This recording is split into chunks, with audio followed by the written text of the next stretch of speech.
ദൈവ തിരുനാമത്തിന് മഹത്വമുണ്ടാകട്ടെ. സ്വയം വഞ്ചിക്കപ്പെടാൻ വളരെ വളരെ സാധ്യതയുള്ള ഒരു മേഖലയാണ് ആത്മീയ ജീവിതം. ഒരാൾ ധനികനോ ദരിദ്രനോ എന്നും വിദ്യാസമ്പന്നനോ അല്ലയോ എന്നുമൊക്കെ തിരിച്ചറിയുന്നത് വളരെ എളുപ്പമാണ്. എന്നാൽ ഒരാൾ വാസ്തവമായും ദൈവത്തെ അറിയുന്നുണ്ടോ എന്ന് എങ്ങനെയാണ് തിരിച്ചറിയുവാൻ സാധിക്കുക? അയാളുടെ തിയോളജി ഡിഗ്രി കൊണ്ടും ആത്മീയ പദവികൾ കൊണ്ടും സ്വാദിഷ്ട സംസാര ശൈലി കൊണ്ടും ദൈവ സാന്നിധ്യം മനസ്സിലാക്കാൻ വളരെ പ്രയാസമാണ്.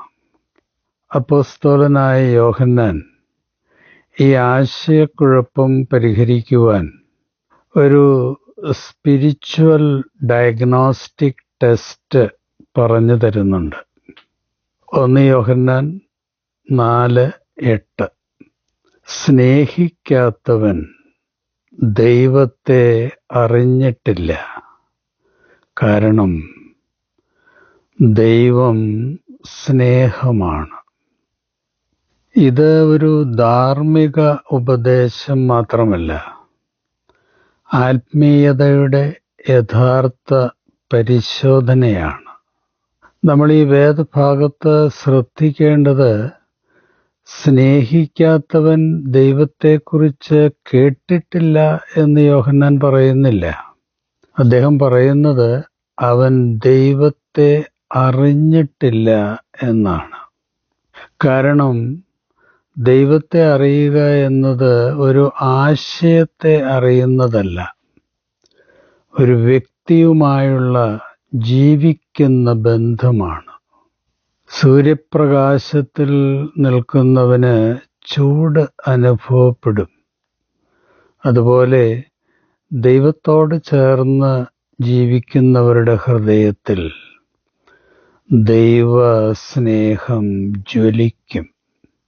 ഉള്ളുലയ്ക്കുന്ന ശക്തമായ ഈ പ്രസ്താവനയ്ക്ക് മുമ്പിൽ എൻ്റെ ആത്മീയ പ്രകടനങ്ങളും അവകാശവാദങ്ങളുമൊക്കെ നിഷ്പ്രഭമായി പോവുകയാണ്. ഇന്ന് പലപ്പോഴും ആത്മീയതയെ നാം അനുഭവങ്ങളുടെ അളവുകൊണ്ടാണ് വിലയിരുത്തുന്നത്.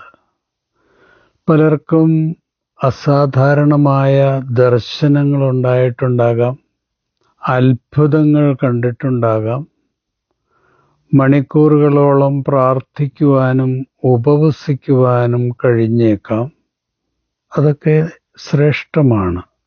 എന്നാൽ ആ അനുഭവങ്ങൾ അയാളെ കൂടുതൽ കരുണയുള്ളവനും ക്ഷമയുള്ളവനും സഹോദര സ്നേഹമുള്ളവനുമാക്കുന്നില്ലെങ്കിൽ അവൻ അനുഭവിച്ചത് ദൈവത്തിൻ്റെ ഹൃദയമല്ല, സ്വന്തം വികാരങ്ങളുടെ പ്രതിധ്വനി ആയിരിക്കണം. ദൈവം സത്യമാണ്, ശക്തിയാണ്, പ്രകാശമാണ് എന്നൊക്കെയുള്ള വേദപുസ്തകത്തിലെ സമുന്നത വെളിപ്പെടുത്തലുകളേക്കാൾ വളരെ ആഴത്തിലുള്ള ഒരു വെളിപ്പെടുത്തലാണ് യോഹന്നാൻ്റേത്. ദൈവം സ്നേഹമാകുന്നു. അതായത് സ്നേഹം ദൈവത്തിൻ്റെ ഒരു ഗുണം മാത്രമല്ല, അത് അവിടുത്തെ സ്വഭാവമാണ്. അതുകൊണ്ട് ദൈവത്തെ അറിയുന്ന ഒരാളിൽ ക്രമേണ ആ സ്വഭാവം വെളിപ്പെടണം, വെളിപ്പെട്ടേ പറ്റൂ. ദൈവശാസ്ത്രത്തിൽ അഗാധമായ അറിവും അനുഷ്ഠാനങ്ങളിൽ നിഷ്ഠയുമുണ്ടായിരുന്ന ശാസ്ത്രി പരീശ പുരോഹിത പ്രമാണികളുടെ ഹൃദയം കഠിനവും സ്നേഹമില്ലാത്തതുമായിരുന്നത് വലിയൊരു വിരോധാഭാസമാണ്. ഞാനും നിങ്ങളും ഉൾപ്പെടുന്ന സഭയിലെയും കുടുംബങ്ങളിലെയും പ്രധാന പ്രതിസന്ധികളും ഇതൊക്കെ തന്നെയാണ്. സത്യത്തിനു വേണ്ടി പോരാടുമ്പോൾ പോലും സ്നേഹം നഷ്ടപ്പെട്ടേക്കാം.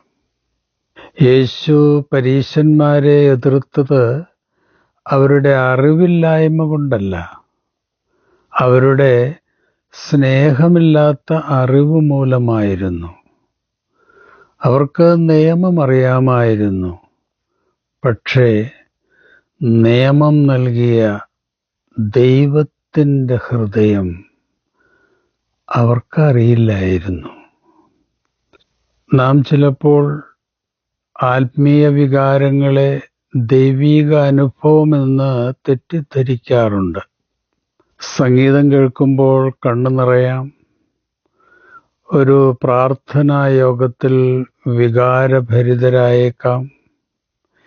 എന്നാൽ ആ അനുഭവങ്ങൾ കഴിഞ്ഞ് വീട്ടിലേക്ക് മടങ്ങുമ്പോൾ ജീവിത പങ്കാളിയോട്, മക്കളോട്, സഹവിശ്വാസികളോട്, അയൽക്കാരനോട് സ്നേഹമില്ലെങ്കിൽ ആ വികാരങ്ങൾക്ക് വലിയ ആത്മീയ മൂല്യമില്ല. യഥാർത്ഥ ദൈവാനുഭവം മനുഷ്യനെ കൂടുതൽ സ്നേഹമുള്ളവനാക്കേണ്ടതാണ്. ദൈവത്തെക്കുറിച്ച് ധാരാളം അറിവുകളുണ്ടായിരിക്കാം. വേദപുസ്തകം മുഴുവൻ മനഃപ്പാഠമായിരിക്കാം. ദീർഘനേരം പ്രാർത്ഥിക്കാനും ഉപവസിക്കാനുമൊക്കെ കഴിയുന്നുണ്ടാകാം. അത്ഭുത അനുഭവങ്ങളെക്കുറിച്ച് സാക്ഷ്യങ്ങൾ പറയുന്നുണ്ടാകാം.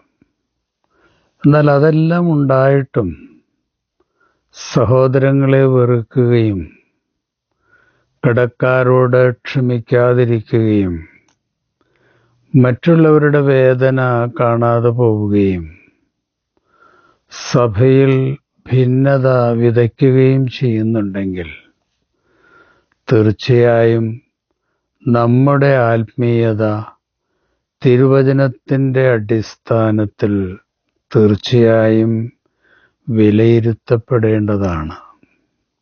മനുഷ്യൻ പാപിയായിരിക്കുമ്പോഴാണ് ക്രിസ്തു മനുഷ്യനു വേണ്ടി മരിച്ചത്. നമ്മെ സ്നേഹിക്കാൻ വളരെ പ്രയാസമായിരുന്നപ്പോഴാണ് അവിടുന്ന് നമ്മെ സ്നേഹിച്ചത്.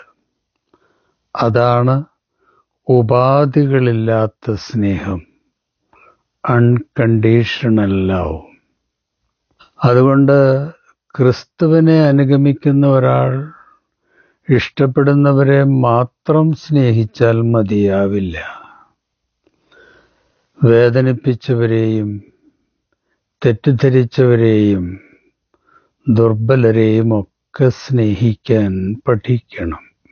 ഒരു മനഃശാസ്ത്ര സത്യം കൂടിയുണ്ട്. വെറുപ്പ് ഹൃദയവാതിൽ അടയ്ക്കുകയും സ്നേഹം അത് തുറക്കുകയും ചെയ്യുന്നു. പ്രതികാരം മനുഷ്യനെ ഭൂതകാലത്തിൻ്റെ തടവുകാരനാക്കുന്നു. എന്നാൽ സ്നേഹം അവനെ സ്വതന്ത്രനാക്കും. അതുകൊണ്ടാണ് സ്നേഹമൊരു വികാരം മാത്രമല്ല, ആത്മാവിൻ്റെ പക്വതയും സമുന്നത ഭാവവും കൂടിയാണ് എന്ന് പറയുന്നത്.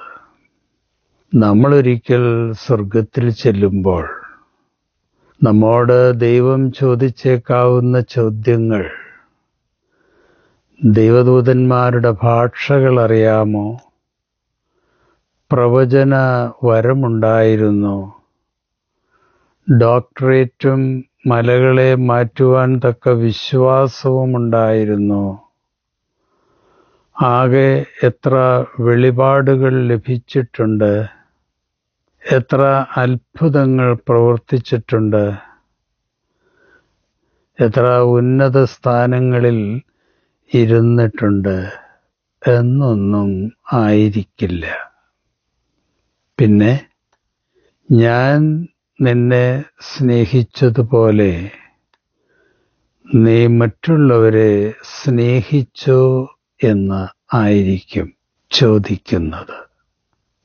അത് വല്ലാത്തൊരു ചോദ്യമായിരിക്കും, അല്ലേ?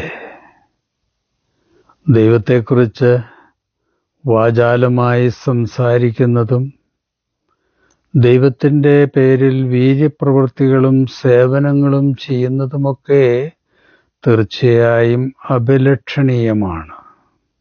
എന്നാൽ ദൈവം നമ്മെ സ്നേഹിച്ചതുപോലെ മറ്റുള്ളവരെ സ്നേഹിക്കുന്നതാണ് യഥാർത്ഥ ആത്മീയതയുടെ കൊടുമുടി.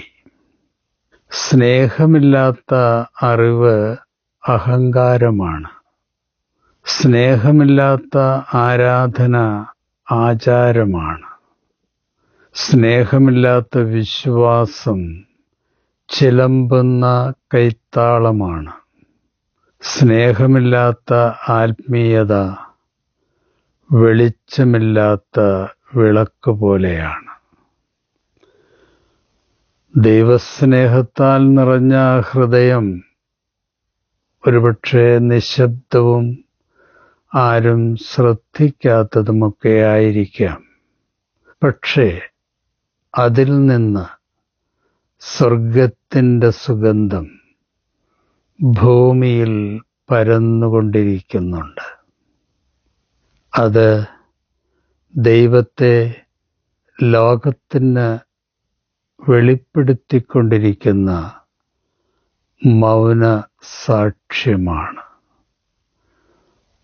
റോമർ 5:5. പ്രത്യാശ നമ്മെ നിരാശരാക്കുന്നില്ല. കാരണം നമുക്ക് നൽകപ്പെട്ടിരിക്കുന്ന പരിശുദ്ധാത്മാവിലൂടെ ദൈവത്തിൻ്റെ സ്നേഹം നമ്മുടെ ഹൃദയങ്ങളിലേക്ക് ചൊരിയപ്പെട്ടുകൊണ്ടിരിക്കുന്നു. ഈ തിരുവചനങ്ങളാൽ ദൈവം നമ്മെ അനുഗ്രഹിക്കട്ടെ. ശുഭാശംസകളോടെ എ. പി. ജോർജച്ചൻ.